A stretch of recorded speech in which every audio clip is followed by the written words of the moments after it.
उस जगह पर जहां पर रानी लक्ष्मीबाई ने अपने देह त्यागे थे, उन्होंने अपने प्राणों की आहुति दी थी और सामने ही रानी लक्ष्मीबाई की मूर्ति बनी हुई है, शहीद ज्योति बनी हुई है। ये शहीद ज्योति वर्षों से यहाँ प्रज्वलित है। वो लोग के मुंह में हमने सुनी कहानी थी, खूब लड़ी मर्दानी, वो तो झांसी वाली रानी थी, वो तो झांसी वाली रानी।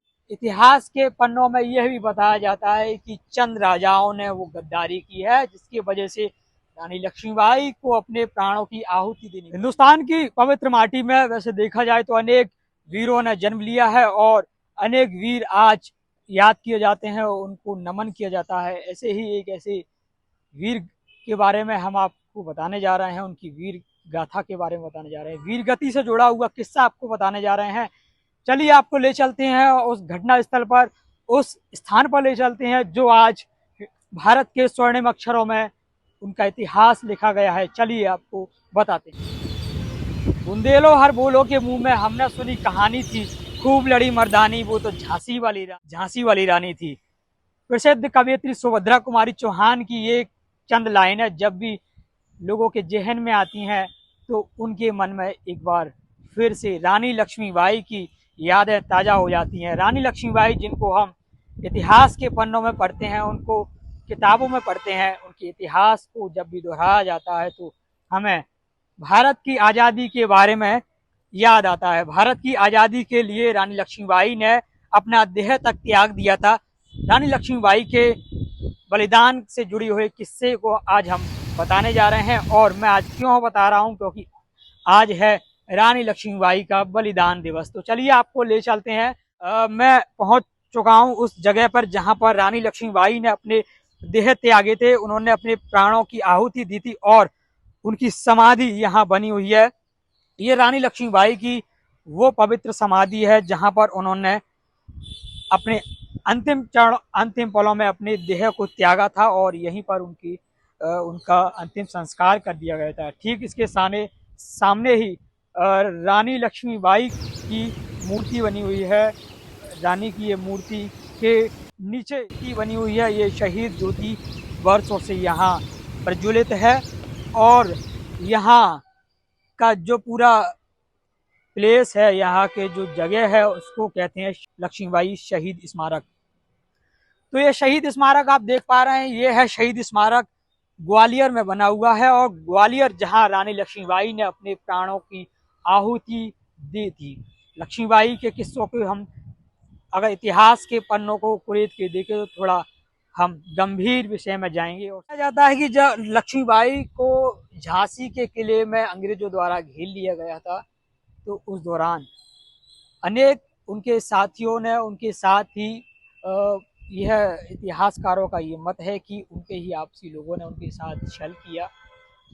रानी लक्ष्मीबाई ने अपने आप को सकुशल बचाने के लिए वहां से वो निकल गई, रवाना हो गई, अपने घोड़े पर बैठ गई, अपने दत्तक पुत्र को पीठ पर बांधा और वो चल दी कालपी के रास्ते ग्वालियर के लिए। ग्वालियर उन्होंने पहुंचना उस समय उचित समझा और ग्वालियर में पहुंची।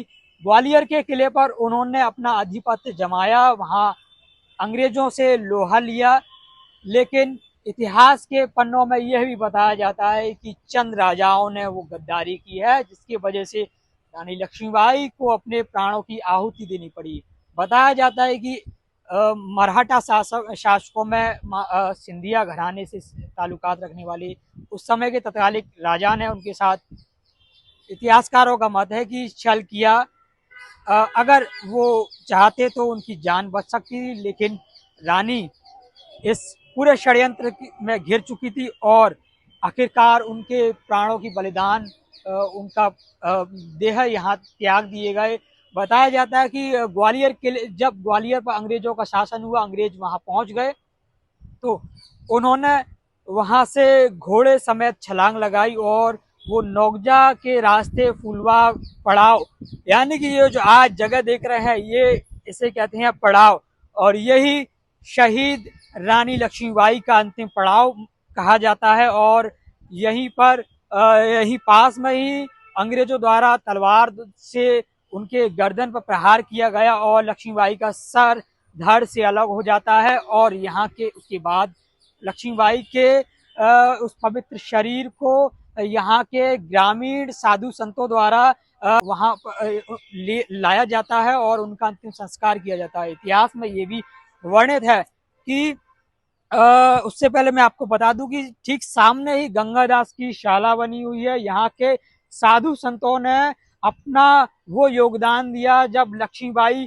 शहीद हो गई थी, और यह भी बताया जाता है कि उनकी ये इच्छा थी कि उनके शरीर को अंग्रेज नहीं छुए, उनके अंग्रेजों के पास उनका शरीर नहीं पहुंचे। इस बात को ध्यान में रखते हुए संतों ने उनके शरीर को यही अंतिम संस्कार के लिए यहाँ घास या अन्य अंतिम संस्कार की सामग्री द्वारा यहाँ देहदान जला दिया, अंतिम संस्कार क्रिया विधि द्वारा कर दिया। लेकिन आज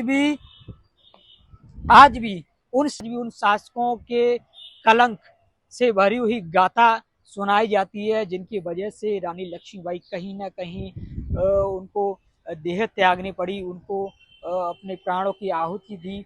लेकिन फिलहाल हम इस पर चर्चा करें तो वर्तमान में ही उनके ही शासन के उनके पौत्र कहे जाते हैं जिन्होंने यहाँ पर आए और उनको श्रद्धापूर्वक नमन किया।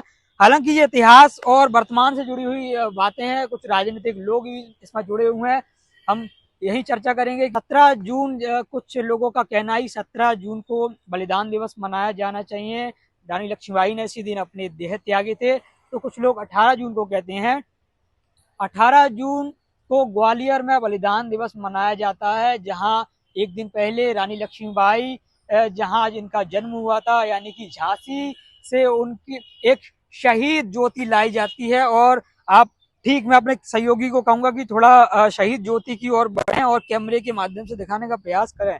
ये वही शहीद ज्योति है जो निरंतर जल रही है, और झांसी से ये शहीद ज्योति 17 जून को एक दिन पहले लाई जाती है और 18 जून को यहाँ बलिदान दिवस मनाया जाता है। बलिदान दिवस जो कि मध्य प्रदेश शासन के पूर्व मंत्री जयभान सिंह पवैया द्वारा इस कार्यक्रम का आयोजन किया जाता है, और यहाँ कुछ वर्षों से रानी लक्ष्मीबाई बलिदान दिवस मनाया जाता है। यहाँ एक कवि सम्मेलन का आयोजन भी होता है, और कई लोग आते हैं, कई समाज सेवी आते हैं, कई राजनीतिक लोग आते हैं। रानी लक्ष्मीबाई की समाधि स्थल पर उनको श्रद्धापूर्वक नमन करने आते हैं। उनके बलिदान की गौरव गाथा आज पूरे भारत ही नहीं विश्व में चलेमान है। विश्व में आज भी उनको बड़े ही सम्मान और आदर के साथ उनको नमन किया जाता है, उनको याद किया जाता है। हम भी आज यहाँ पहुंचे हैं और रानी लक्ष्मीबाई के समाधि स्थल को उनको नमन करते हैं, श्रद्धा पूर्वक नमन करते हैं। आपका इस वीडियो के बारे में क्या कहना है? अपनी प्रतिक्रिया अपने कमेंट बॉक्स के माध्यम से जरूर दें। बाकी ऐसे ही तमाम वीडियोस के लिए देखते रहिए द नेशनल फोल्डर। नमस्कार, जय हिंद, जय भारत।